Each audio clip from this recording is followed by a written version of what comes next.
Welcome student, I am Sarita Bhardwaj. Today we continue the 7th unit P block elements from 12th class. And student, today our topic is anomalous properties of nitrogen. As we know student, in the last video we discussed about the group 15. And group 15 is also known as nitrogen family because the leading element is nitrogen. Other members are phosphorus, arsenic, antimony and bismuth. तो आज हम बात करेंगे student कि why the nitrogen shows the different properties with respect to the other members of their group. और इसी behaviour को हमने नाम क्या दिया है, एनामोलस बिहेवियर या फिर एनामोलस प्रॉपर्टीज ऑफ नाइट्रोजन। अगर स्टूडेंट कोई आपसे रीजन पूछता है कि why nitrogen shows the anomalous behaviour, तो उसकी कुछ छोटी छोटी सी रीजन है। फर्स्ट ऑफ ऑल, हमें पता है कि नाइट्रोजन फर्स्ट मेंबर है तो इसका सबसे स्मॉल साइज है। सेकेंडली, स्मॉल साइज होने की वजह से इसकी हाई इलेक्ट्रोनेगेटिविटी है। एंड थर्ड, इसके पास 2d ऑर्बिटल नहीं होता, मींस नॉन अवेलेबिलिटी होती है किस चीज़ की, d ऑर्बिटल की। और यही सारी जो मैंने अभी रीजंस बताई आपको, वही किस चीज़ के लिए रिस्पॉन्सिबल है, इसकी एनामोलस बिहेवियर के लिए।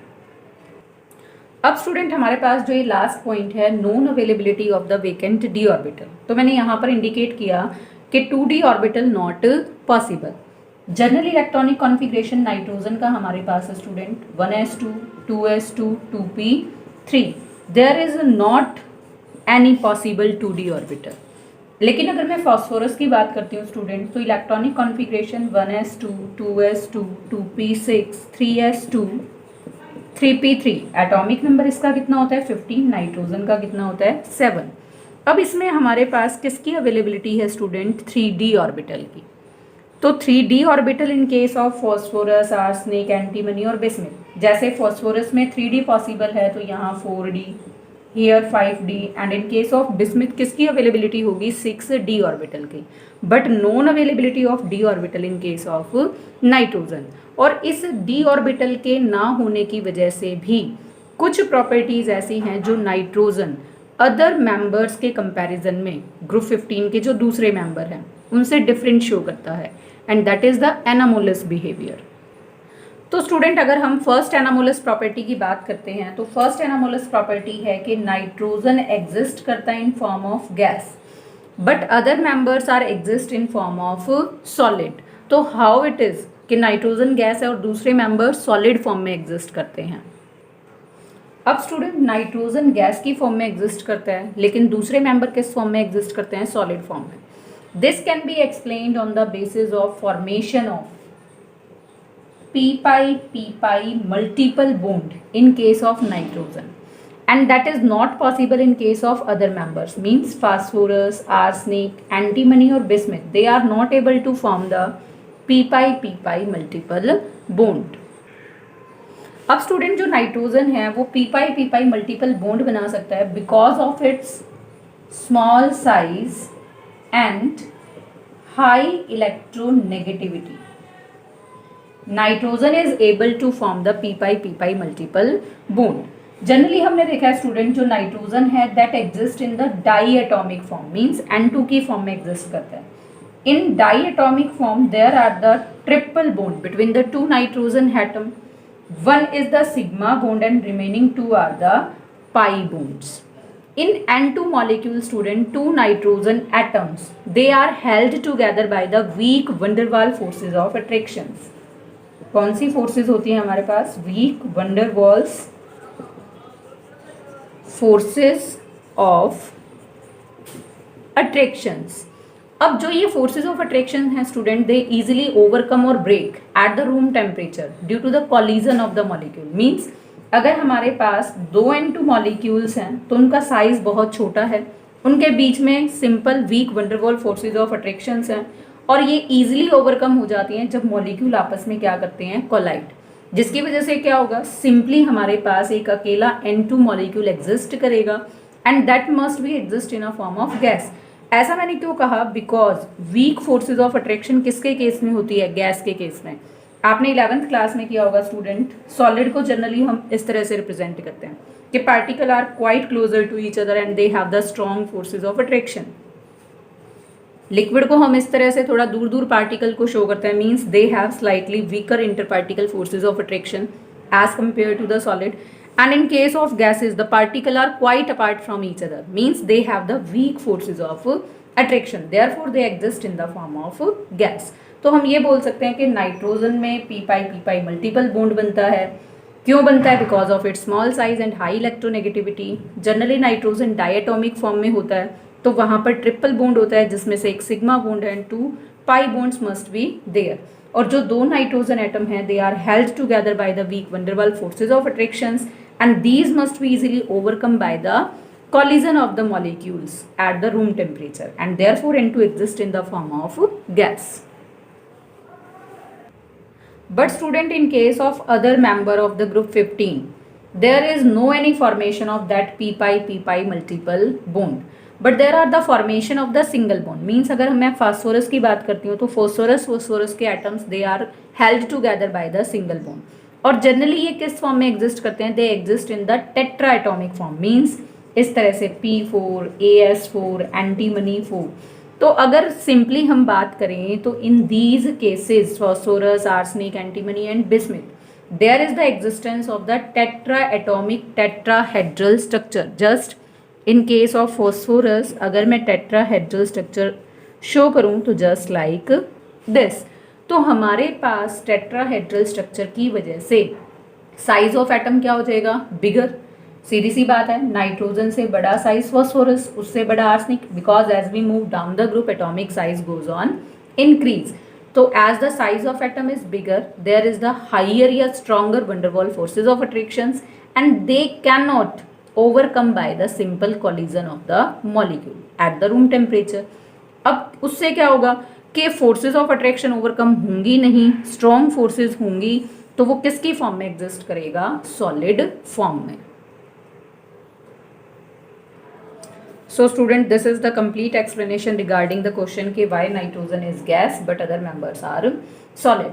अब स्टूडेंट यहाँ से एक क्वेश्चन और आप पुट कर सकते हो कि नाइट्रोजन जनरली किस फॉर्म में एग्जिस्ट करता है? डाई एटॉमिक फॉर्म में. लेकिन जो ये फॉस्फोरस, आर्सेनिक, एंटीमनी, बिस्मिथ है they exist in the form of tetraatomic structure या they exist in form of tetraatomic molecule. तो why it is? और स्टूडेंट इस क्वेश्चन को हम दूसरे तरीके से भी पुट कर सकते हैं कि among the elements of group 15 phosphorus has maximum tendency for the catenation and forming the open chain as well as the cyclic compound, but nitrogen has little tendency for the catenation. तो हम इसमें दे सकते हैं कि explain why it is so, कि why phosphorus has maximum catenation property and nitrogen has the little catenation property. अब student इस question का आंसर हम किस तरीके से एक्सप्लेन करेंगे?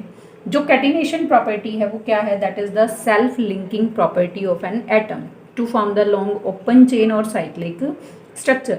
इन केस ऑफ नाइट्रोजन स्टूडेंट जो एन सिंगल बॉन्ड बनता है that is a weak bond, that is not stable bond. Generally इनमें क्या होता है कि नाइट्रोजन एटम आपस में कनेक्टेड होते हैं थ्रू द ट्रिपल बॉन्ड. ऐसा क्यों कि नाइट्रोजन जो सिंगल बॉन्ड है वो कैसा है? Weak. Because of the small size of nitrogen and the high electronegativity of nitrogen, the two nitrogen atom are quite closer to each other, जिसकी वजह से क्या होगा? There is larger inter electronic repulsions. क्या क्या बताया स्टूडेंट मैंने आपको कि नाइट्रोजन का स्मॉल साइज है, हाई इलेक्ट्रोनेगेटिविटी है, जिसकी वजह से nitrogen atoms are quite closer to each other. या हम ये भी बोल सकते हैं कि बॉन्ड लेंथ स्मॉलर हो जाएगी. बॉन्ड लेंथ स्मॉलर होगी तो इनके बीच में ज़्यादा क्या होगी? Inter electronic repulsion. ऐसा क्यों? क्योंकि जब नाइट्रोजन सिंगल बॉन्ड होगा तो नाइट्रोजन के पास कितने वैलेंस इलेक्ट्रॉन होते हैं? 5. एक तो बॉन्ड में यूटिलाइज किया और 4 इलेक्ट्रॉन कैसे प्रेजेंट रहेंगे? As a 2 bond pair of electron. Same इस नाइट्रोजन में भी. तो अब जब इनका स्मॉल साइज है, हाई इलेक्ट्रोनेगेटिविटी और बॉन्ड लेंथ छोटी होगी, तो these electron pair are quite closer to each other and they provided the inter electronic repulsions, जिसकी वजह से नाइट्रोजन सिंगल बॉन्ड कैसा हो जाता है? Highly unstable. बट स्टूडेंट अगर हम हायर मेंबर की तरफ मूव करते हैं लाइक फॉस्फोरस, आर्सेनिक, तो फॉस्फोरस का जो सिंगल बॉन्ड है वो स्टेबल होगा. ऐसा क्यों? क्योंकि लार्जर साइज है, लार्जर साइज की वजह से और लेस इलेक्ट्रोनेगेटिव नेचर की वजह से जो ये बॉन्ड लेंथ होगी दोनों के बीच में वो बड़ी होगी, जिससे एटम क्वाइट अपार्ट होंगे, उनके लोन पेयर और बॉन्ड पेयर काफ़ी दूर दूर होंगे, तो उनके बीच में इंटर इलेक्ट्रॉनिक रिपल्शंस कैसी होंगी, लेस, जिसकी वजह से सिंगल बॉन्ड कैसा होगा, स्टेबल। और सिंगल बॉन्ड जब स्टेबल होगा तो वो किस फॉर्म में एग्जिस्ट कर पाएंगे, टेट्रा एटॉमिक फॉर्म में भी, और even they form the larger open chain as well as the cyclic structure. या इनडायरेक्टली हम बोल सकते हैं greater property of catenation must be observe in case of the lower member like phosphorus, arsenic, antimony और bismuth.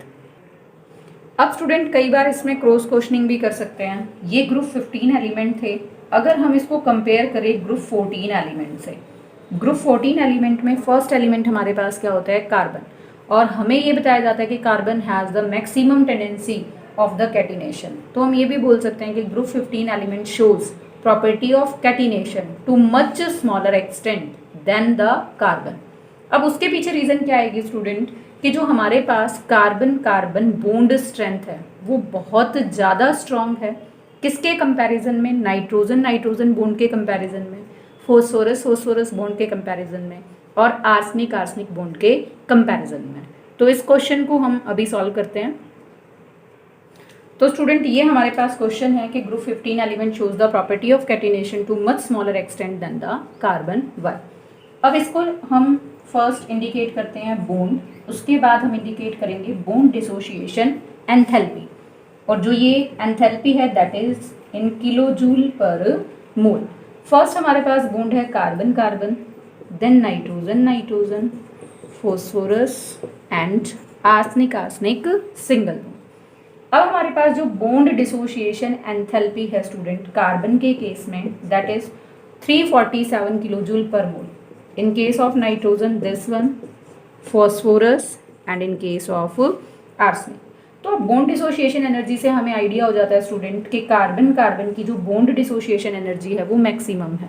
It means carbon carbon bond is much stronger as compare to these 3 elements bond. अब अगर हम comparison करें nitrogen और phosphorus में, तो phosphorus की bond dissociation energy ज़्यादा है किससे, नाइट्रोजन नाइट्रोजन सिंगल बॉन्ड से। तो अगेन हमारा क्वेश्चन यहाँ से प्रूव हो जाता है कि phosphorus has the greater tendency for the catenation as compare to the nitrogen. लेकिन अभी हमारे पास क्वेश्चन था कि ग्रुप 15 एलिमेंट की कैटिनेशन प्रॉपर्टी कम है किसके कंपैरिजन में, कार्बन के कंपैरिजन में। तो आंसर आएगा कि as the bond strength of carbon is much higher as compare to these nitrogen phosphorus and arsenic, that must be indicated with the help of bond dissociation energy. So carbon shows the greater property of the catenation. Third anomalous property student हमारे पास है कि जो hydrides हैं nitrogen के, means hydride of nitrogen हमारे पास क्या है, NH3 that is ammonia, it is stable, but hydrides of other member like PH3 ASH3 these are not stable. Secondly जो हाइड्राइड हमारे पास नाइट्रोजन का है this is acidic basic in nature, but दूसरे जो हमारे पास हाइड्राइड है लाइक PH3 ASH3 ये कैसे होते हैं, these are less stable and less basic. अब स्टूडेंट फर्स्ट के जो हाइड्राइड है NH3 वो कैसा है, स्टेबल। इसके पीछे रीजन क्या है, the stability of NH3 is due to hydrogen bonding.